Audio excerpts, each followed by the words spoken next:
memenuhi kewajiban jangka pendeknya secara tepat waktu.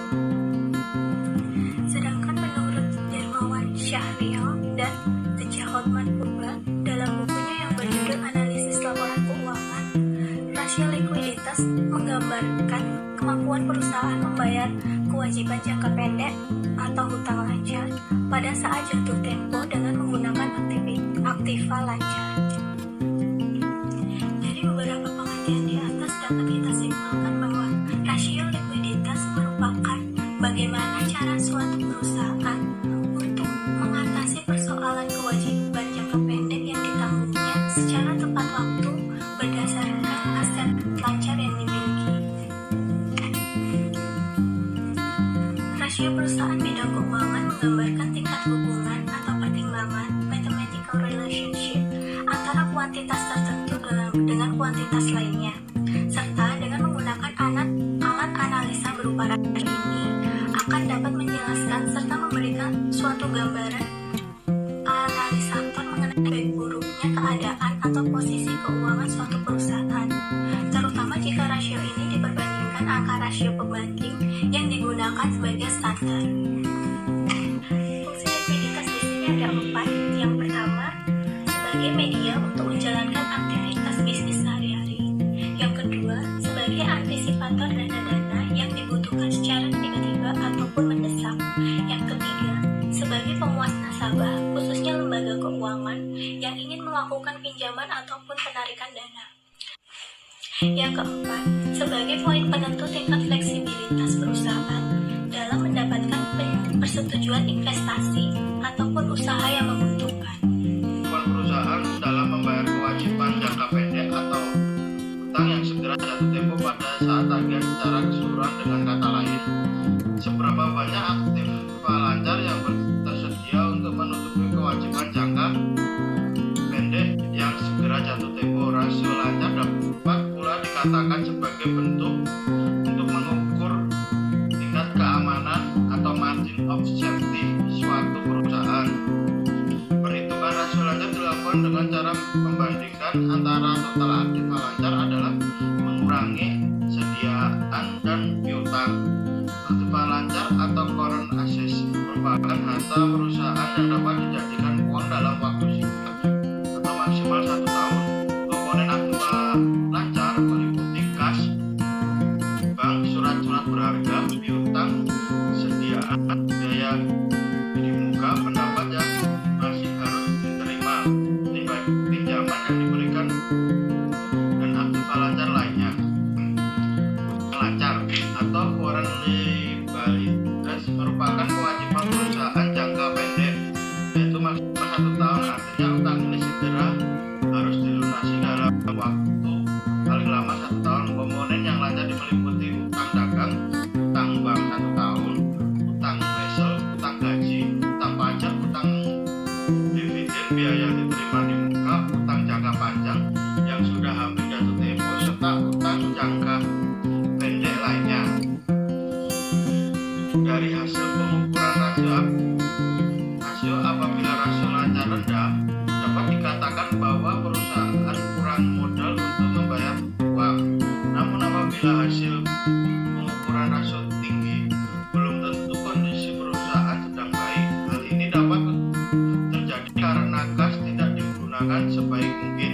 Untuk mengatakan suatu kondisi perusahaan baik atau tidaknya, ada suatu standar rasio yang digunakan, misalnya rata-rata distribusi untuk usaha sejenis, atau dapat pula digunakan target yang telah ditetapkan perusahaan sebelumnya. Sekalipun kita tahu bahwa target yang telah ditetapkan perusahaan biasanya ditetapkan berdasarkan rata-rata industri untuk usaha yang sejenis, dalam praktiknya seringkali dipakai bahwa rasio lancar dengan standar 200% atau 2:1 yang sering dianggap sebagai ukuran yang cukup baik atau memuaskan bagi suatu perusahaan. Artinya dengan hasil rasio itu perusahaan sudah merasa berada di titik aman dalam jangka pendek. Perusahaan sudah merasa berada di titik aman dalam jangka pendek, namun sekali lagi untuk mengukur kinerja manajemen, ukuran yang terpenting adalah rata-rata industri perusahaan yang sejenis. Rumus yang digunakan tepat yang digunakan sebagai berikut.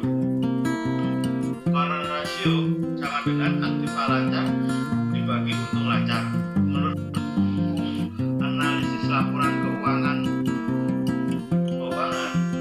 oleh R. Subramanian dan John J. Will, gunakan rasio lancar secara luas sebagai ukuran likuiditas mencakup kemampuannya untuk mengukur kemampuan memenuhi kewajiban lancar. Meski tinggi jumlah atau kelipatan aset lancar terhadap kewajiban lancar makin besar, keyakinan bahwa kewajiban lancar tersebut akan dibayar menjaga kerugian. Meski besar penyangga makin kecil resikonya. Rasio lancar menunjukkan tingkat keamanan yang tersedia untuk menutupi penurunan nilai aset lancar non-cash pada saat aset tersebut dilepas atau dikualifikasi cadangan dana lancar. Rasio lancar merupakan ukuran tingkat keamanan terhadap ketidakpastian dan kejutan atas arus kas perusahaan. Ketidakpastian dan kejutan seperti pemogokan dan kerugian luar biasa dapat membahayakan arus kas secara sementara dan tidak terduga. Yang kedua, rasio cepat atau rasio merupakan rasio yang menunjukkan kemampuan perusahaan dalam memenuhi atau membayar kewajiban atau utang lancar.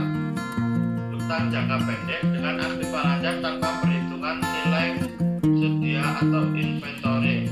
Artinya, nilai sedia kita abaikan dengan cara dikurangi dari nilai total aktiva lancar. Hal ini dilakukan karena sediaan dianggap memerlukan waktu lebih lama untuk diuangkan apabila perusahaan membutuhkan dana yang cepat untuk membayar kewajiban dengan aktiva lancar lainnya. Untuk mencari present diukur dari total aktiva lancar kemudian dikurangi dengan nilai sedia.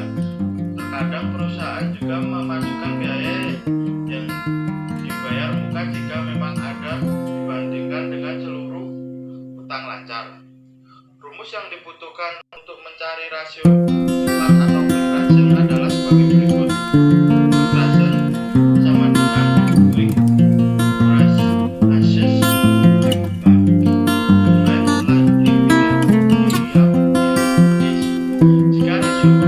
di bawah rata-rata Indonesia telah melakukan perhitungan dengan rasio. Hal ini menyebabkan perusahaan harus menjual sediaannya untuk melunasi pembayaran utang lancar. Padahal perusahaan menjual di bawah harga pasar yang tentunya lagi perusahaan jelas menambah kerugian. Yang ketiga, rasio kas. Rasio merupakan alat yang digunakan untuk mengukur seberapa besar uang yang tersedia untuk membayar utang. Ketersediaan uang kas seperti rekening, giro atau tabungan di bank atau yang dapat ditarik setiap saat dapat dikatakan rasio. Itu menunjukkan kemampuan risikonya bagi perusahaan untuk membayar utang jangka pendeknya. Karena industri tutup, rasio adalah 50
resiko likuiditas.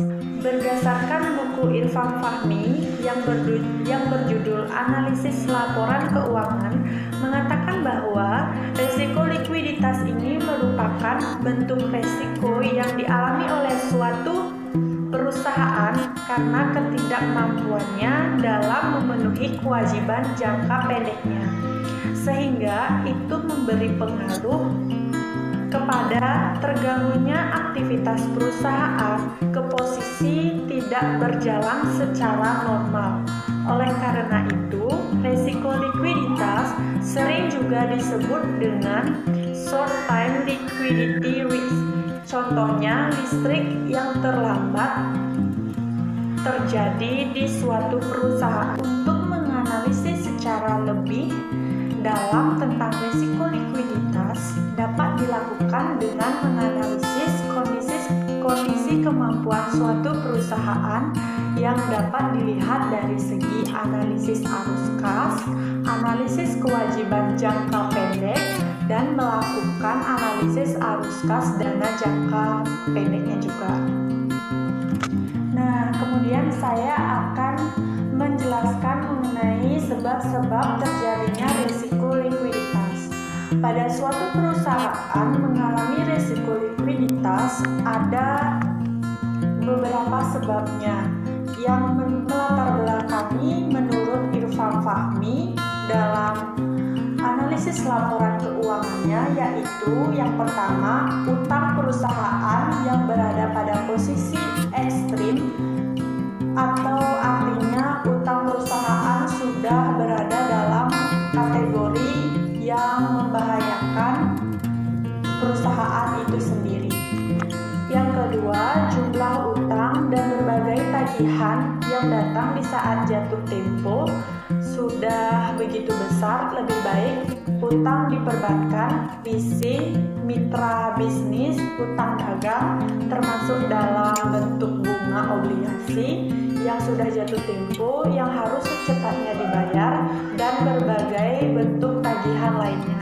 Dan yang ketiga, perusahaan telah melakukan kebijakan strategi yang salah sehingga memberikan pengaruh pada kerugian yang bersifat jangka panjang maupun jangka pendek. Yang keempat, kepemilikan aset perusahaan tidak lagi mencukupi untuk menstabilkan perusahaan, yaitu sudah terlalu banyak aset yang dijual, sehingga jika aset yang tersisa tersebut masih ingin dijualkan, maka itu juga tidak mencukupi untuk menstabilkan perusahaan. Dan yang kelima, penjualan dan hasil keuntungan yang diperoleh adalah terjadi penurunan yang sistematis secara fluktuatif. Jika penjualan dan keuntungan diperoleh bersifat fluktuatif, maka artinya perusahaan harus melakukan perubahan konsep sebelum terlambat, karena jika terjadi keterlambatan akan menyebabkan perusahaan memperoleh profit secara fluktuatif. Sementara kondisi profit perusahaan yang baik itu adalah yang bersifat kondisi bertumbuh konstan. Bertumbuh artinya penjualan dan keuntungan perusahaan mengalami pertumbuhan yang stabil dari waktu ke waktu tanpa mengalami fluktuatif yang membahayakan. Dan yang terakhir, perusahaan sering melakukan kebijakan gali lubang dan tutup lubang, seperti dana untuk memenuhi kewajiban atau menyelesaikan persoalan likuiditas dipakai dari dana tertunda, dan begitu pula sebaliknya pada dana yang harusnya dialokasikan untuk membayarkan utang yang sudah jatuh tempo namun dipakai untuk membayar gaji karyawan, listrik, dan sejenisnya yang termasuk kategori short-time liquidity. Jadi teman-teman, dapat kami simpulkan bahwa resiko likuiditas atau juga sering disebut dengan resiko modal kerja merupakan risiko yang digunakan untuk mengukur seberapa likuiditasnya suatu perusahaan. Dengan kata lain, risiko likuiditas berguna untuk mengetahui kemampuan perusahaan dalam membiayai dan memenuhi kewajiban atau utang pada saat ditagih atau jatuh tempo. Ada beberapa tujuan dan manfaat dari risiko likuiditas adalah yang pertama, untuk mengukur kemampuan perusahaan membayar kewajiban jangka pendek, dan yang kedua, untuk mengukur kemampuan perusahaan membayar kewajiban jangka pendek tanpa memperhitungkan kesediaannya. Yang ketiga, untuk mengukur dan membandingkan antara jumlah kesediaan dengan modal kerja perusahaan. Dan yang keempat, untuk mengukur seberapa besar uang kas yang tersedia untuk membayarkan hutang. Dan yang kelima, untuk mengukur seberapa besar perputaran kas. Dan yang keenam, sebagai alat perencanaan ke depan, terutama yang berkaitan dengan perencanaan kas dan hutang. Dan yang ketujuh, menjadi alat pemicu bagi pihak manajemen untuk memperbaiki kinerjanya. Dan yang terakhir, sebagai alat bagi pihak luar, terutama berkepentingan terhadap perusahaan agar meningkatkan saling kepercayaan. Baiklah teman-teman semuanya, sekian presentasi dari kelompok 5. Jika ada salah kata dalam penyampaian materi tadi, kami mohon maaf yang sebesar-besarnya.